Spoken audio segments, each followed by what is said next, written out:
going on, everybody? Godzilla Fan Freaks here. Little disappointed.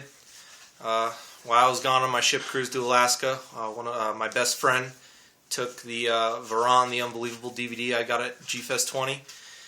Because if you guys haven't seen my G-Fest haul video, you guys know that it is defective. And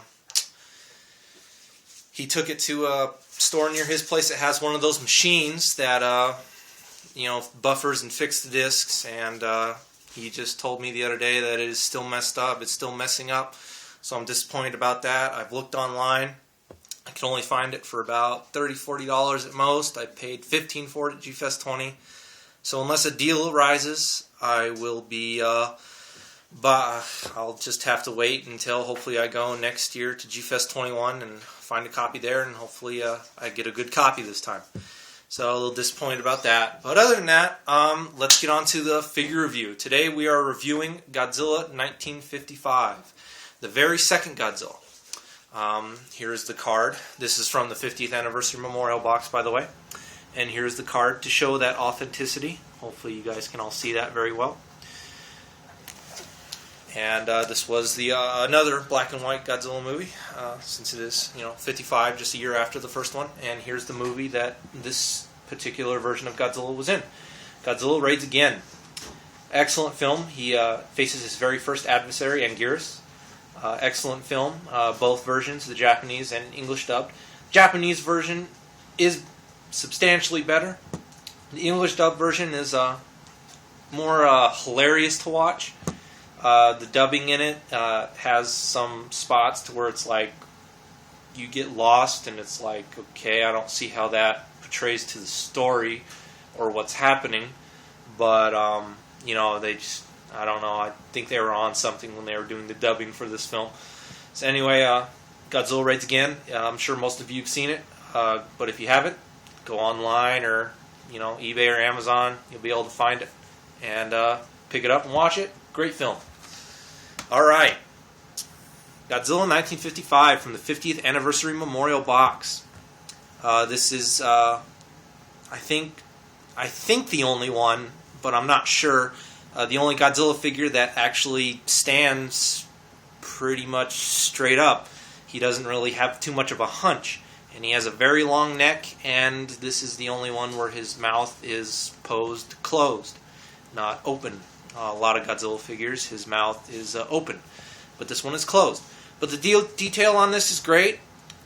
He does have more of a scale look to him, but then at the same time it's keeping that leathery skin look just like the 54. But not too much of a scale look or anything like that yet, but a little bit. All the indents on the skin and everything, like the neck has those ripples and all that, look fantastic. It makes it look like a suit and not a real creature. So I love that. Very nice indents along the tail. I don't know if you can see those very well, but he does have little indents on the tail. And if you have this figure, and if you're wondering, like, oh man, look at the indents, like it got warped or damaged during shipping, or if you got a bad one, it's not. That's the way the figure is, and the detail is on it. And I love it. Looks excellent.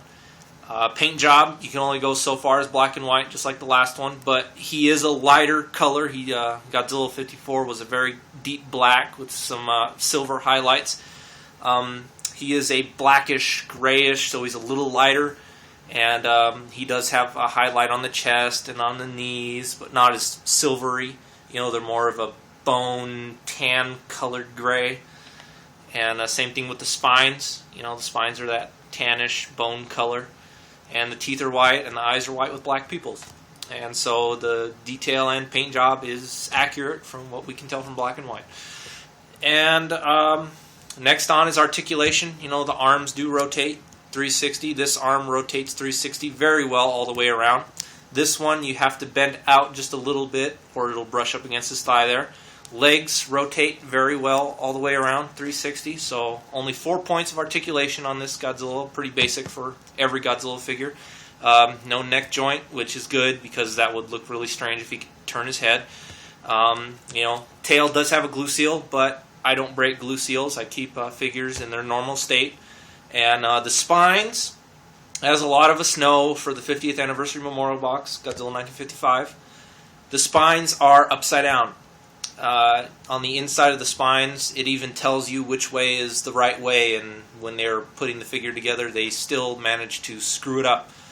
But again, there is a glue seal on the spines, but I won't be breaking that because, again, I don't break glue seals. And it gives the figure a little more of, I don't know, like a special, feature, upside down spines.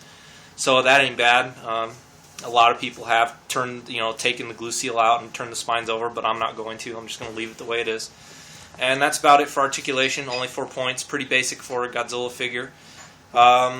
Next is scaling. Since he did only face one monster in Godzilla Raids Again, which was his very first adversary, we'll bring out Anguirus. This is probably the only Anguirus I have that will scale well with him. The others... The other Anguiruses I have are the Revoltech Anguirus and the Final Wars Anguirus, and one's just a little bit too small, and, well, Revoltech Anguirus would probably work, and Final Wars Anguirus is just a little too big, but this one is also from the 50th Anniversary Memorial Box, and it scales very well with him for a Shoei Anguirus, and, even if he's, up on his hind legs or standing on his tail like that, it looks like they're dancing, but, he scales very well with him. So scale's good. He also does scale well with your other 6-inch, Bandais that you have that are, Godzilla related. So scale is normal 6-inch scale. Anyways, in conclusion, that pretty much does it for Godzilla 1955. Again, you guys have probably seen reviews of him and reviews of everything else I'll be doing. So my reviews are, again, just going to be short and to the point. And this is Godzilla 1955, and Godzilla fan freaks, we will see you later.